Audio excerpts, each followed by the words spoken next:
When people hear my accent, I'm often asked where I'm from. I grew up and went to school in Edinburgh and Stornoway, and later London.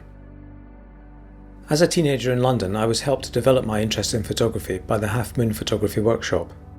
They encouraged me to return to the Isle of Lewis and photograph life there. In the 70s, Stornoway didn't appear nightly on the TV weather map. Few people in London knew where Lewis was. I wanted to show what it was like, so set out to photograph the fishing and Harris Tweed industries, as well as daily life. Donald MacDonald was a family friend and skipper of the Fiery Cross. I went aboard in 1978 and 1979 as he and his crew fished the Minch, the stretch of water between mainland Scotland and the Western Isles. I photographed life on board the boat as the crew went about their work. This is Norman, Jammy, MacPhail, about to release the otterboard behind him, one of two which keep the mouth of the trawl net open. After a trawl, the nets were shot again and the crew would sit on the side of the boat gutting the catch.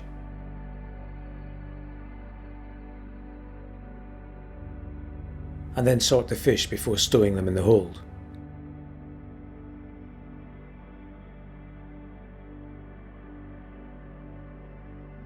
Prawns were an important part of the catch, here being washed in creel baskets.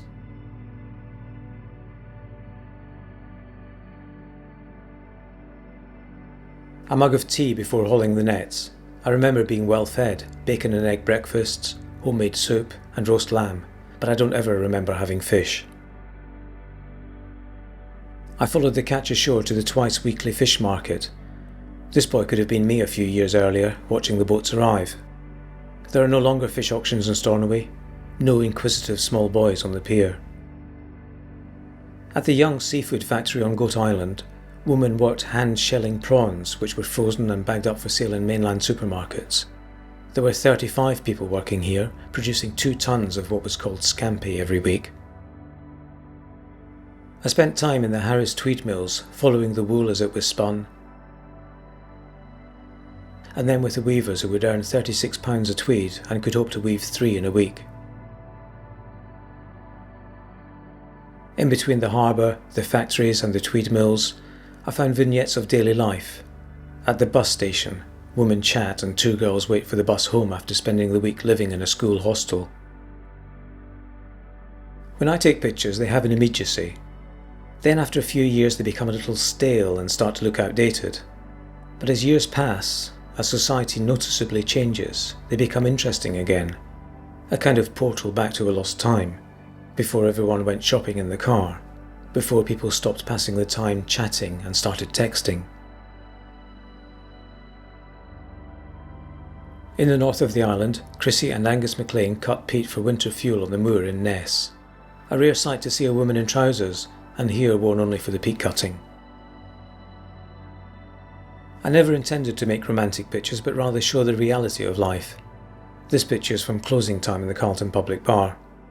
It's only in the past few years that on re-editing the pictures I've come across images I hadn't seen before.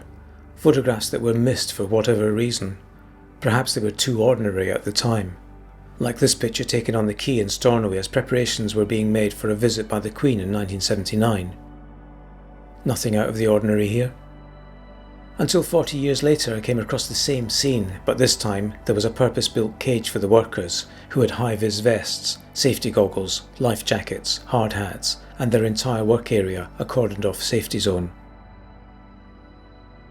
As well as appearing in magazines, my photographs were shown in the East End of London. Using wallpaper paste, we stuck them to the hoardings where a new photography gallery was being built. At the time we said it was the first fly-posted exhibition in the country. In the 70s and 80s, photography was rare. People didn't carry a camera everywhere they went, if they even owned one.